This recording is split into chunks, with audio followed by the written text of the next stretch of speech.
handshake principle and former Prime Minister Raila Odinga is definitely under siege. Now, Raila has often gotten himself out of very tight corners in the past, and chances are very high that even this one, you will get a way out. But oh my, what a mess. Who would ever have thought or dreamt that the mighty ODM party would one day be playing soft with corruption and embezzlement of public funds? Folks, nobody saw this coming. Even the fact that ODM has taken a direct swipe at the media, that has never happened before. Half-baked stories from shadowy sources. Who would have thought a statement like that would have come out of ODM? The party that has always defended the press to the hilt. The political party in Kenya that has always reminded us that the press is a very key, very important sector in any democracy. Let us for a moment assume that ODM are right, that somebody went and fed the press with some information and details that was not correct. Of course, the motive being to destroy the party and its party leader. Let us assume that that is true. The way the party has handled the situation is all wrong. You don't correct the situation by hitting out at the press. Instead, you prepare a detailed rejoinder, disputing those facts, and showing why those facts are not correct. I mean, this is basics, and ODM is an old party, Nothing good has come out of attacking the press anywhere in the world. Of course, I'm not saying the press are perfect. Things happen, we know. But the approach, how you handle it, you have to handle the press with care. An emotional response like that of ODM just makes them look even guiltier.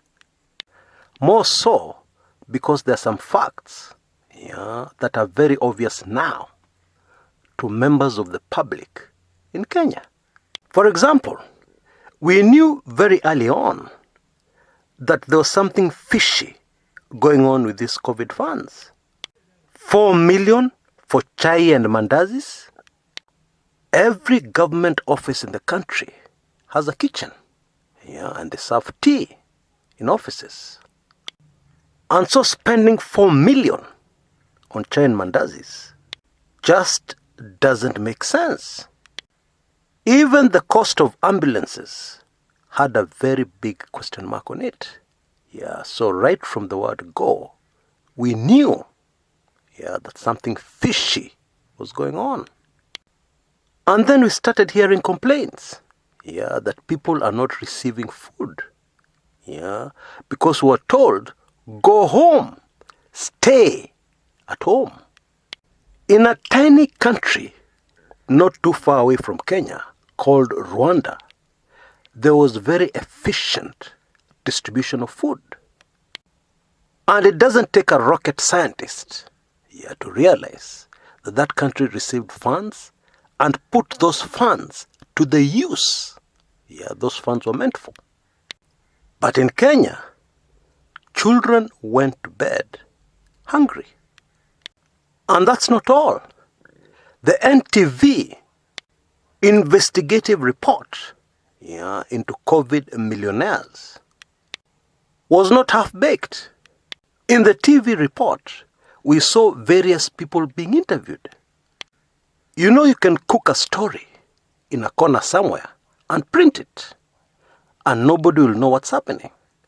But this was a televised investigative report. We saw and we heard what the sources said. That definitely was not half-baked. And what really stuck out for me, was the government doing something they have never done before. You give a contract to a company to supply something, and then before they can deliver, you cancel that contract, and it is given to somebody else. That already tells you there is some very fishy business going on. But on today's show, I want us to look at the political angle. Corruption is very bad, especially when you're robbing poor people, people who live from hand to mouth. But what has emerged here is a very fascinating political angle, which I'll share with you in a minute. But first of all, our usual heads-up segment. Now, I'd like to apologize for being off air for quite a number of days. I fell ill, and matters were made worse by the fact that I was not responding to medication. And in fact, I'm still quite weak. But I thank God I'm feeling better now. And I know I'll continue to feel better in the hours and days to come. The good news is that I'm back. I thought a lot about you guys. I really missed you. And so I'm delighted to be back. Right, the political angle. A Kisii County resident has filed a petition at the High Court. He wants Safaricom to disclose the amount of money that was paid to an M-Pesa Paybill number 672672. Now, this was the Paybill number used by Raila Odinga and Kalonzo Musyoka in 2015 to raise money for striking teachers. And the petitioner, Mr. Thompson Osoro, laments that 7 years later, these funds have not been accounted for. In 2015, Kalonzo Musyoka and Raila Odinga were CORD principals. Now, the timing of this particular petition, when there's this controversy over the funds of COVID, may suggest that it is political. As I've always said on this channel, a lot of these news events are linked. I am sure many teachers don't even remember what happened in 2015. I myself really had to rack my brains to try and remember what happened in 2015, which may suggest that somebody went and did some digging. This is one of the very sad things that happens in Kenya.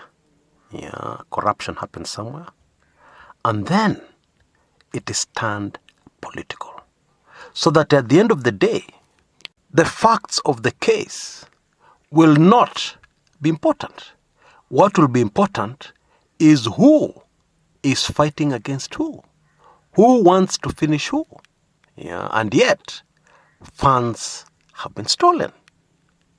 Of course, the whole idea is to paint Raila Odinga as a very corrupt person.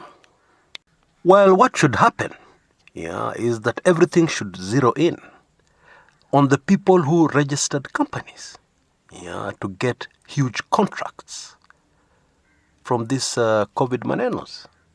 And those individuals should be prosecuted as individuals, not as members of any political party. Because we have seen in the past, the more political a case gets, the less the chances of arriving at the truth, and nothing but the truth.